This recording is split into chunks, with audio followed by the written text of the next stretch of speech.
ओम शांति। आज प्यारे मीठे भगवान की मीठी मुरली मंथन की डेट है 23 मार्च 2021 और आज बहुत शुभ दिन है क्योंकि आज भगवान के मिलन का दिन है। आज प्यारे बाप दादा अपने बच्चों से मिलने मधुबन में आ रहे हैं, तो हम सब उनसे मिलने की तैयारी में अपने मन को शांत रखें, क्लीन एंड क्लियर रखें। इसके लिए हमें सबसे पहले कुछ बातें जीवन में उतारनी है, जैसे to smile without condition, to talk without intention, to give without any reason and to care without any expectation. It's the beauty of any relation. अर्थात हमें मुस्कुराना है बिना किसी कंडीशन के, बिना किसी बात के। बात करना है किसी से विदाउट एनी इंटेंशन, बिना किसी स्वार्थ के, बिना किसी मतलब के। देना है किसी को बिना किसी रीज़न के, किसी कारण के, सबको। चाहे स्थूल में चीज़ें दें, कुछ भी दें, मन से दें, शुभ भावना दें। और केयर करना है विदाउट एनी एक्सपेक्टेशन। किसी की भी देखभाल करनी है बिना किसी उम्मीद के। यही तो है ब्यूटी रिलेशन की। रिश्तों की संभाल हम ऐसे ही करते हैं। जब आपको मन कर रहा है किसी को दुआ देने का, तो फिर बढ़कर दे दें, इंतज़ार नहीं करें। और कहते भी हैं ना, सुख हो लेकिन शांति ना हो तो समझ लेना आप सुविधा को गलती से सुख समझ रहे हो। चीज़ों से सुविधा आती है लेकिन चीज़ों से सुख आए यह नहीं है। सुख तो मन की शांति से ही, और शांति में रहेंगे तभी तुम शांति के सागर से कनेक्ट हो पाएंगे, क्योंकि भगवान आ रहे हैं और साथ में दादी जी का भी संदेश लेकर आएंगे। कितनी बड़ी बात है ना।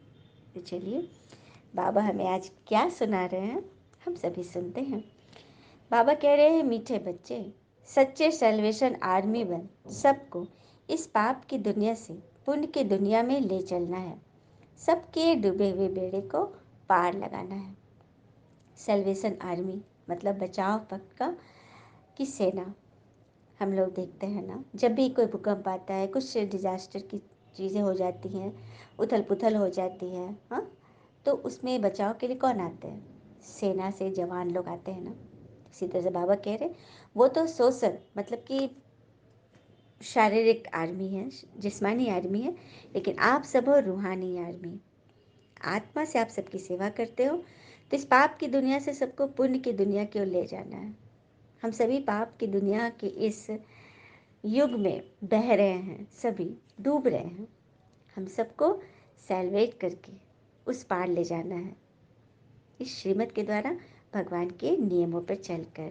प्रश्न, कौन सा निश्चय हर एक बच्चे की बुद्धि को नंबरवार बैठता है? हर एक बच्चे की बुद्धि में नंबरवार बैठता है, ऐसा कौन सा निश्चय है? उत्तर, पतित पावन हमारा मोस्ट बिलीवेड बाबा हमें स्वर्ग का वर्षा दे रहे हैं। यह निश्चय हर एक की बुद्धि में नंबरवार बैठता है।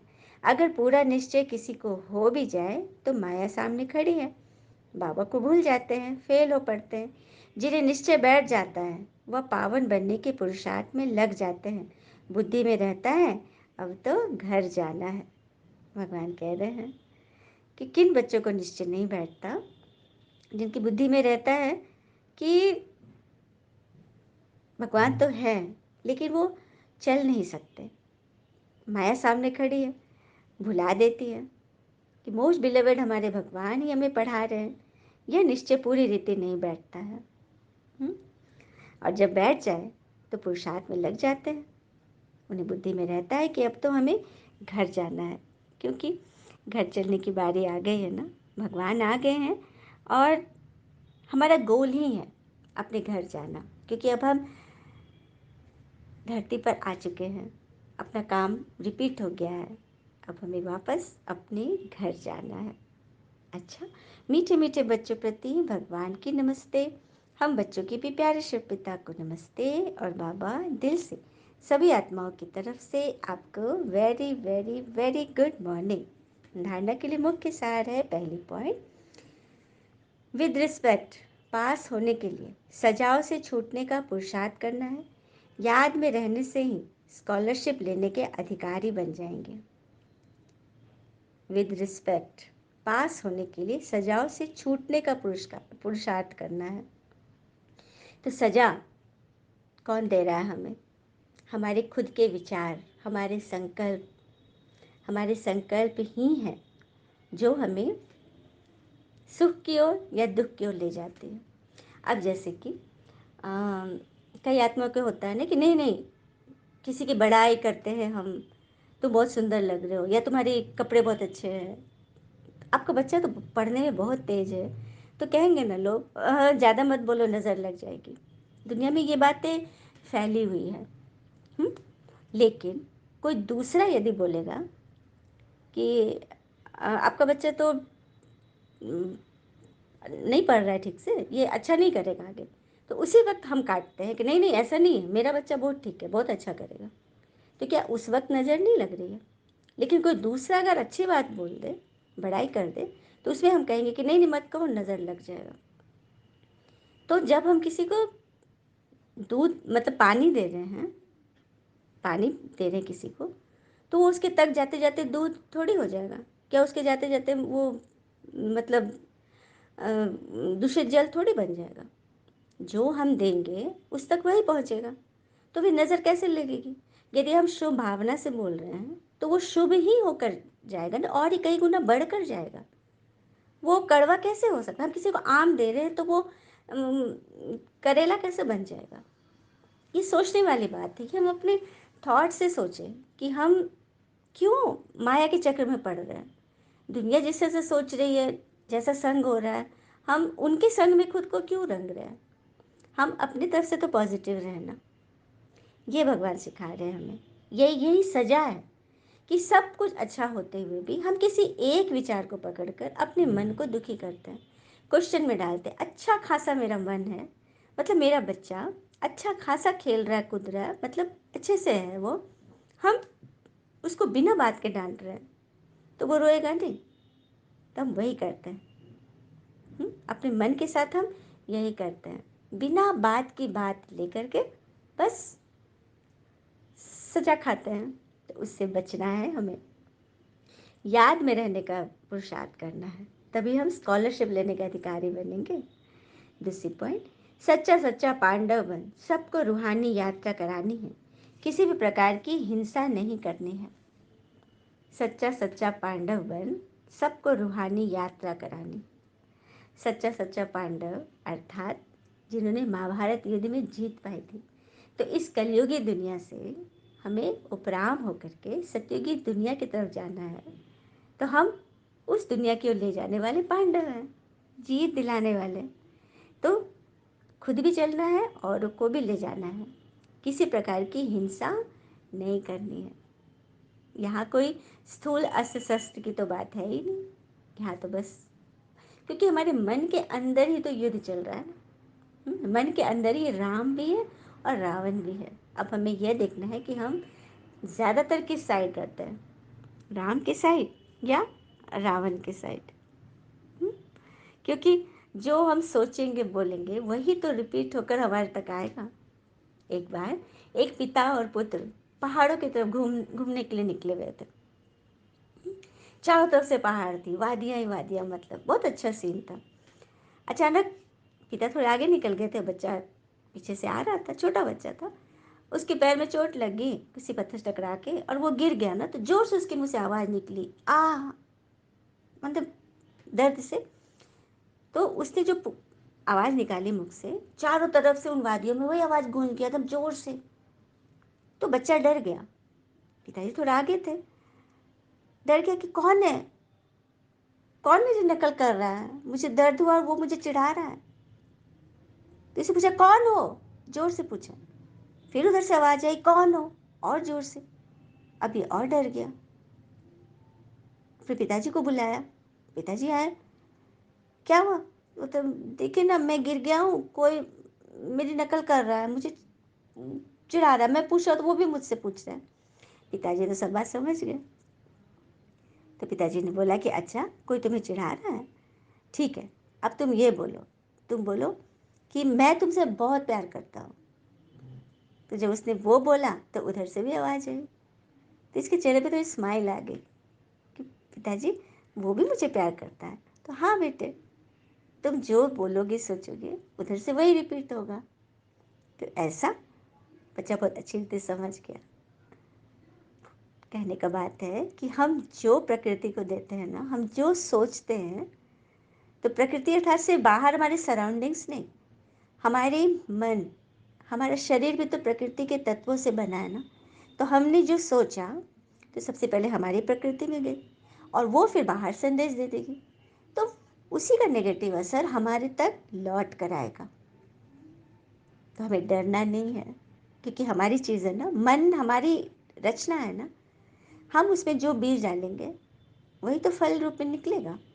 तो हम उसमें अच्छा बीज क्यों न डालें।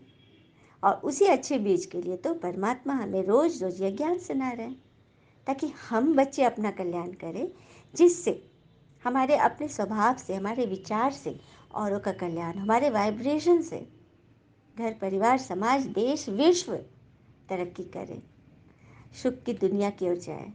यह प्रयास करना है, यह भगवान हमें सिखा रहे हैं। फिर बाबा ने मैं वरदान दिया, मास्टर सर्वशक्तिवान की स्मृति द्वारा माया जीत सो जगत जीत विजयी भव। मास्टर सर्वशक्तिवान की स्मृति द्वारा माया जीत सो जगत जीत विजयी भव। कैसे?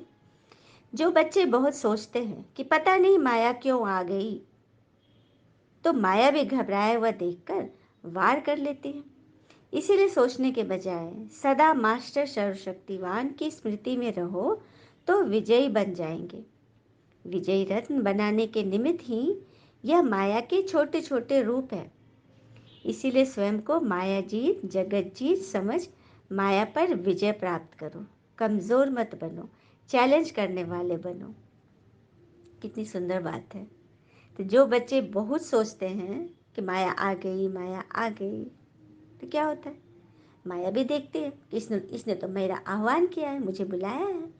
घबराया हुआ देखकर वो आकर चिपक जाती है। हुँ?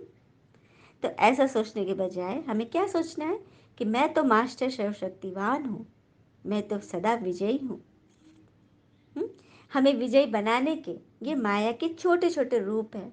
सच बात है, कोई भी आत्मा, कोई भी आपके रिश्ते में आपको अड़ंगे लगा रहा है, आपके लिए बुरा सोचता है, तो उससे खुशी मनाना चाहिए, क्योंकि वही है जो आपके अंदर की शक्ति को बाहर निकालने के लिए आपको प्रेरित कर रहा है। क्योंकि आपके अंदर ही है सहन शक्ति, समेटने की शक्ति, संभालने की शक्ति, निर्णय करने की शक्ति, परखने की शक्ति, शुभ संकल्प की शक्ति, सब कुछ अंदर है। लेकिन जब तक बाहर से कोई परिस्थिति नहीं आएगी, हम अंदर की शक्ति को कैसे जानेंगे। इसीलिए वो आत्माएं हमें उठाने आई हैं। अब सब लोग हमारी तारीफ करें, हम कुछ भी कर रहे हैं तो उसको पॉजिटिव में ही ले, सब अच्छा अच्छा ही बोले, तो हम तो ऐसे ही मतलब फ्री हो जाएंगे, कुछ पुरुषार्थ ही नहीं करेंगे, एकदम मज़े में रहेंगे, कुछ सोचेंगे ही नहीं। हाँ, कोई एफर्ट नहीं लगाएंगे, अपनी शक्ति को नहीं समझेंगे, शक्तिशाली नहीं बनेंगे। तो थोड़ा सा भी ठोकर लगेगा ना, तो हम एकदम चारों खाने चित्त हो जाएंगे, क्योंकि हमें तो कोई प्रैक्टिस ही नहीं है, हमें तो अपनी शक्ति का पता ही, मेरे पास कोई अस्त्र शस्त्र ही नहीं है। तो एक बार के वार में, माया के वार में हम तो पस्त हो जाएंगे। इसीलिए ये आत्माएं थोड़ा थोड़ा करके छोटे छोटे माया के रूप बन के हमें तैयार कर रही हैं, हमें योद्धा बना रही हैं, हमें मजबूत बना रही है, महावीर बना रही। तो इस तरह से जब हम सोचेंगे ना, तो हर विघ्न से हम ऊपर उठ जाएंगे और माया जीत जगत जीत बन जाएंगे। तो कमज़ोर नहीं बनना है, चैलेंज करने वाले बनो। क्योंकि चैलेंज जब हम कभी करते हैं ना किसी चीज़ पर, तो फिर उधर से भी पूरा पावरफुल अटैक होता है, क्योंकि हमारी चेकिंग हो रही है कि हमने जो चैलेंज किया है वो कच्चा कच्चा है कि पक्का पक्का। स्लोगन, हर आत्मा से शुभ आशीर्वाद प्राप्त करनी है तो बेहद की शुभ भावना और शुभ कामना में स्थित रहो। हर आत्मा से शुभ आशीर्वाद प्राप्त करनी है तो बेहद की शुभ भावना और शुभ कामना में स्थित रहो। बेहद मतलब उनके लिए शुभ भावना रखो जिनसे आपको रोज़ की न बात हो रही है, न कोई विशेष जान पहचान है। हाँ, अनजान से भी आप शुभ भावना रखो। ये होता है ना, एकदम दिल से निस्वार्थ, आत्मा से निस्वार्थ। तो आत्माओं की शुभ आशीर्वाद आपको प्राप्त होगी। आप किसी के लिए, वो आपको नहीं देख रहा है, नहीं समझ रहा है, नहीं जान रहा है, लेकिन फिर भी आप उसके लिए दुआ कर रहे हो, तो उसकी आत्मा कलेक्ट करेगी और फिर वो आपको रिटर्न में भी देगी। क्योंकि ये आत्मा की गिव एंड टेक रिलेशनशिप है। शरीर से तो हम किसी को देते हैं तो उधर से मिलता है, वो दिखाई देता है, लेकिन आत्मा की जो लेन देन की प्रक्रिया है वो अपने आप ऑटोमेटिक चलेगी। बस आप देते रहो, मिलना तो है ही। और सबसे पहले तो परमात्मा खुश होते हैं कि हमने आत्मा से उनके लिए अच्छा रखा, अच्छी भावना रखी, दुआएं दी। अच्छा, ओम शांति। शुक्र मीठे बाबा, वो बाबा के प्यारे प्यारे बच्चे। थैंक यू बाबा। All is well always. ओम शांति।